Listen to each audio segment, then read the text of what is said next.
Barbara and I went over that text, I don't know, about 6 weeks ago, it seems, in her preparation for it. Thank you, Barbara.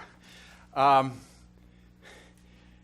it dawned on us, oh my gosh, that's the text after the election. It's a pretty appropriate text. It wasn't planned that way, but it sure worked out that way. This passage from Luke is part of a genre of literature that's called apocalyptic literature.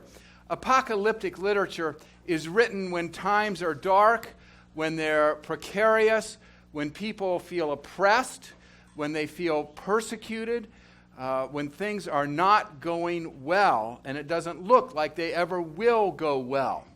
And apocalyptic literature says, yes, things are going bad, and they will probably get even worse, but endure, keep the faith. It will get better because God is in charge, so be hopeful. All things will be in God's hands. Now, one part of apocalyptic literature that interests me is the notion that the center does not hold.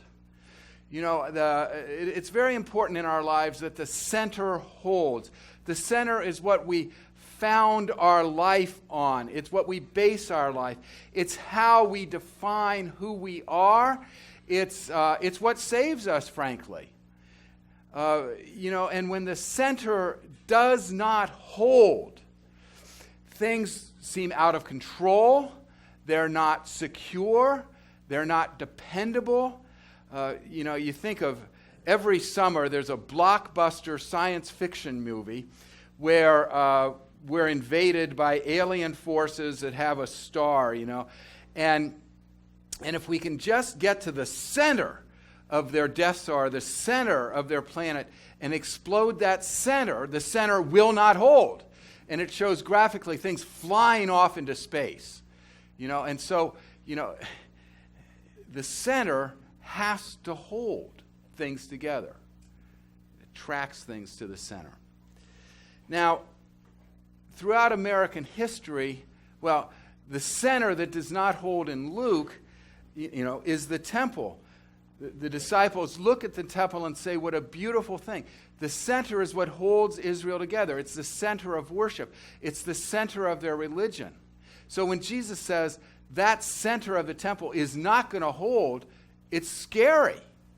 And in fact, the center did not hold. And in 70 A.D., the Romans destroyed it. There are other centers in our life that must hold. John Wooden reminded me that years ago I preached a sermon on this text, and I said that the center for many people's life is Ohio Stadium. It's what holds our life together. And if that stadium fell apart, if the stones were torn down one by one, many people would feel lost, that life is not dependable, that life is not predictable, that it's not secure. There are other centers that we've had in our life. The Depression was an example of the center not holding. We can't count on the banks or the American economy anymore. Pearl Harbor was another example of the center not holding. Our isolationism will not protect us. The Kennedy assassination, for many people, was an example of the center not holding. 9/11 was clearly an example of the center not holding. We weren't safe, and we didn't know if we'd ever be safe. When the center does not hold, it does become a time of great fear. It becomes a time of terror.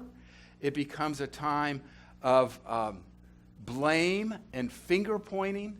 It becomes a time of division, where people are divided against each other. It becomes clearly a time of anger, and it becomes a time of depression where we turn our anger inward on ourselves. I think many of you have had trouble sleeping this week. Around 3 o'clock this Thursday morning, I found I couldn't sleep, and I was thinking about centers that hold and don't hold. And I was thinking about campaign slogans that I remember in my lifetime and a little bit before my lifetime. And I thought many campaign slogans are about the center that's holding or not holding. And they express themselves in one of three ways. We need to go back to the past to recover our center that holds us. Or we need to find a new center that will hold us together in the future. Or the center we've got is fine, we've just got to maintain it. And you think of campaign slogans. You know, Roosevelt's "A New Deal" is talking about let's create a new center for America. At the same time, his other slogan was "Happy Days Are Here Again," which was actually going back to the past to recreate our center. Reagan's "A New Day in America," a new day has dawned, is talking about the creation of a new center. Then when he ran for re-election, it was, "Are you better off today than you were 4 years ago?" which was an argument to maintain the center that he had created. Nixon's 4 more years were an argument to maintain the center that he had created.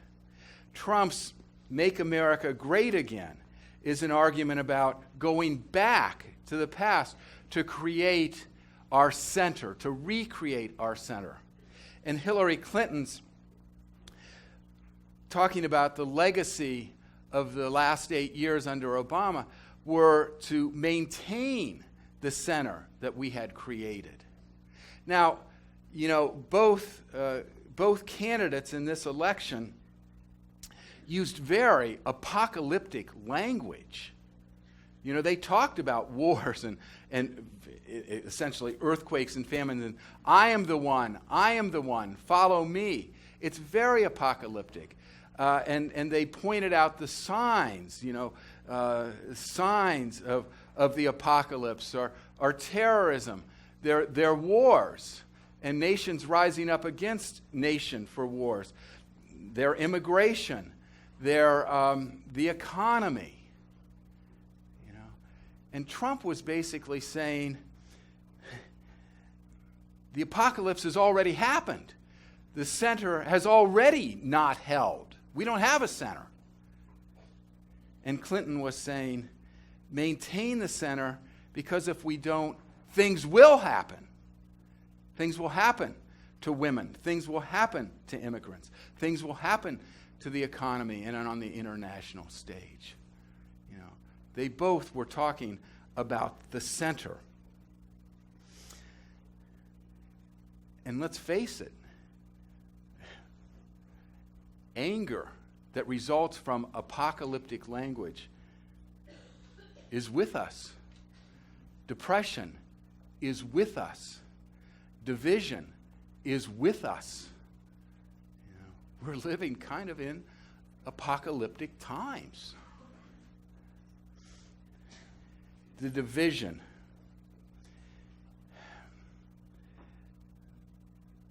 I can't remember what night it was this week that Susan told me that our daughter Elena, who has set up housekeeping with Matt, would be, people say, well, what is Matt? I don't know if he's a boyfriend, I don't know. And I like Matt. And Susan said, Elena has invited us for Thanksgiving to their house. And I said, great. Yeah, no dishes on my part. And then Susan said, and she's invited Matt's family. It's time for us to meet each other. And my immediate thought was, I wonder if we're in the same political party. I remember when I was little having conversations about friends that my older cousins would want to bring to the family Thanksgiving dinner.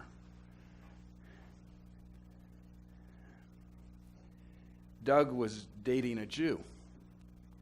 Could she come? This was a big debate with my aunts and uncles. Jimmy was dating a Catholic. Could she come?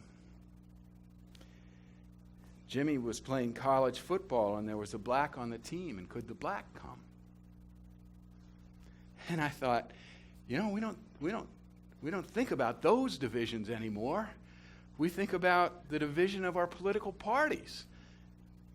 Should we invite a Democrat to Thanksgiving? Should we invite a Republican to Thanksgiving? What will it be like? So what to do? What to do in light of these times? What do we do where there are wars and rumors of war, where there are divisions? What do we do?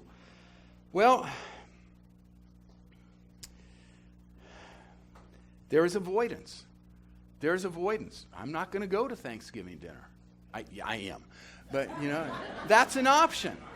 That's an option. I'm just going to avoid the other side. Either literally or metaphorically, move to Canada. Leave. Don't participate. Another option, and I'm going to kind of pair these, is taunting and resisting. Taunting the side that lost. Resisting the side that won. I found myself on the Oval Friday night, and I was attracted to the rally that was there, and I saw the signs that I think chiefly students had up expressing their fears. And I thought, yeah, these are the same fears I have as a result of this election. And it was kind of an open bullhorn time where they let anybody who wanted to talk get up and talk. And one got up and said, and started to ridicule the weakness of the Democratic Party and talk about not acknowledging the winner of the election. And I thought, wow, that's the same thing Trump was saying 4 days ago. Times have changed. And I thought both sides were saying the same thing. The other option is the Jesus option that he uses in this passage. When he says, yeah, there are going to be wars and rumors of war, and nation will rise up against nation, and people will rise up and say, I'm the one. And there will be famines, and there will be distress, and there will be persecution. And Jesus says, and this will be an opportunity for you to witness. This will be an opportunity for you to witness. That's the third option. This is the opportunity for us to witness to faith by our words and our actions. And then Jesus says this really odd thing to me. So, do not prepare your defense. What do you mean, don't prepare my defense? Do you want me to just get up and babble? What do you mean, Jesus? Well, I don't think he means be mindless, don't think things out. But when he says don't think out your defense, I think he's saying three things. One is, I know when I'm going to do an action that I think is controversial, I will prepare and prepare and prepare in order to explain myself when I'm called on the carpet. When I decided to do same-gender marriages, I prepared and I prepared and I prepared for my arguments. And I almost was paralyzed trying to get all of my defenses in.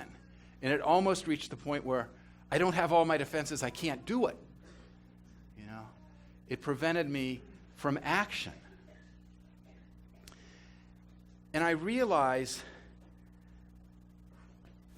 that my defense isn't about so much controlling things, because I can't control how people are going to behave. I can't predict how they're going to behave. I can only do the right thing. And Jesus is saying, don't let the anxiety of defending yourself stop you from doing the right thing. The result is not in your hands, only the action. So, John, let go and let God. Another reason I think Jesus says, don't prepare your defense, is because if I'm preparing my defense against, say, Tom, I've already decided that Tom is the enemy, and I've closed my mind to anything he says. You know, I've got my speech ready, and I'm just going to dump it on Tom. You know, well, that lack of openness and that lack of listening is arrogant, and it doesn't do anything to help Tom actually hear what I have to say. And the third point is, it actually blocks Christ from shining through me so that Tom can see Christ and see what Christ has in mind. My defensiveness does not help. This election is over. But we know it really isn't. Because we know the consequences and the feeling still linger. I thought of the Civil War. On one level, we can say, with the Civil War in 1865, slavery ended. But we know that the consequences of slavery are still with us. Jim Crow and the new Jim Crow and Black Lives Matter and racism, the consequences of slavery are still with us. And we're still trying to heal from 200 years of our country's history. The election is over, but it really isn't. There's obvious healing that needs to be done.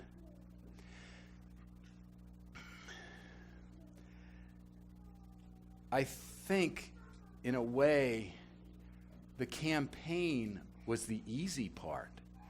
As much stress, as much anxiety as we had, I think the campaign was the easy part. The hard part is the healing. It's the coming together. I mean, hate and sarcasm and avoidance and name-calling and judgment are easy. It's easy to throw a brick through a window. It's hard to repair that window and replace it.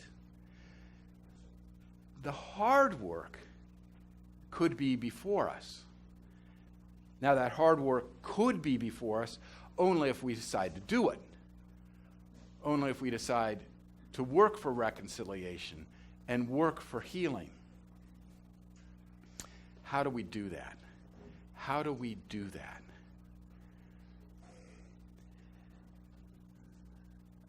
We had a fair share of people who came to our impromptu service on Wednesday night after the election. Gosh, I don't know why we put so much work into planning a service when people just show up at 3 hours' notice. But we read this from Romans 12 at that service.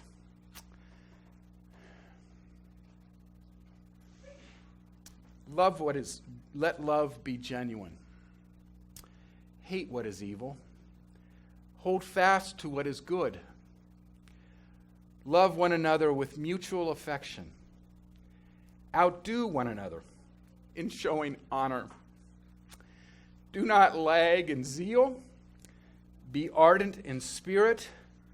Serve the Lord. Rejoice in hope. Be patient in suffering. Persevere in prayer. Contribute to the needs of the saints. Extend hospitality to strangers. Bless those who persecute you. Bless and do not curse them. Rejoice with those who rejoice and weep with those who weep. Live in harmony with one another. Do not be haughty, but associate with the lowly. Do not claim to be wiser than you are. Do not repay anyone evil for evil, but take thought for what is noble in the sight of all. If it is possible, as far as it depends on you, live peacefully with all. Beloved, never avenge yourselves, but leave room for the wrath of God. For it is written, "Vengeance is mine, I will repay," says the Lord. Know if your enemies are hungry, feed them. If they are thirsty, give them something to drink. For by doing this, you will heap burning coals on them. It's important to know that Paul was in prison when this was written.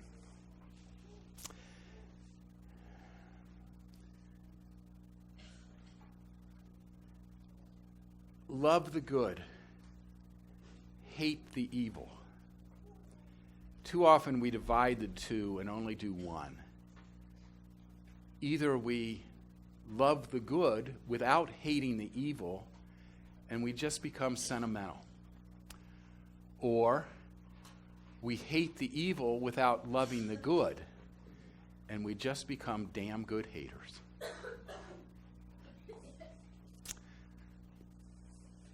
We're on the verge of becoming damn good haters. Let love be genuine. Hate what is evil, hold fast to what is good.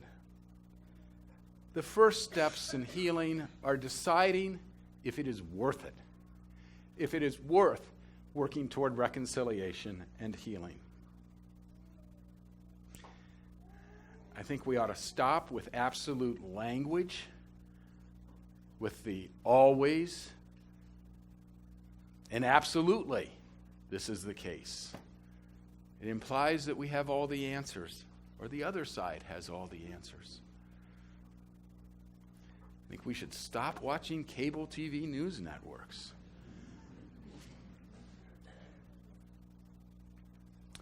I think we should acknowledge our differences. They're not going to go away. We need to acknowledge our differences.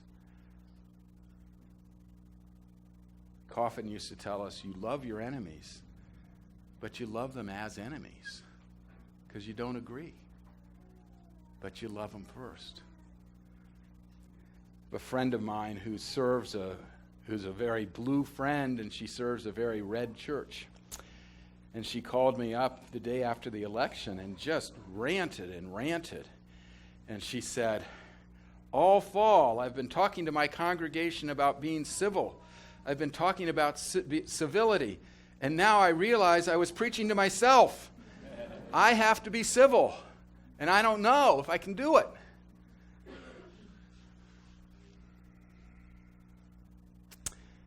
Tuesday night, I thought to myself, I need to invite somebody who didn't vote as I did to a conversation. And I need to do it in the next 24 hours. Because I need to listen. I need to stop stereotyping. I need to find out what our common interests are. I need to know what our common ground is. And maybe a good place to start is with my fears that I have now. Not my perfection, not my arrogance, but my fears. I realize that I have been blind and deaf to a large segment of our population. As much as we talk about inclusivity, I've been pretty blind and pretty deaf. So I had my opportunity within 12 hours of the election results. One of the members of our church came in, and we were in Amy's office talking about the election returns, and finally I said to him, I'm going to assume you voted for Trump. And he said, I did. It's a person who clearly is not a racist, clearly is not a homophobe. I did. And he explained to me why. And he said, I really do understand how you're feeling. I really do understand how your stomach feels right now. And he said, I felt this way 8 years ago.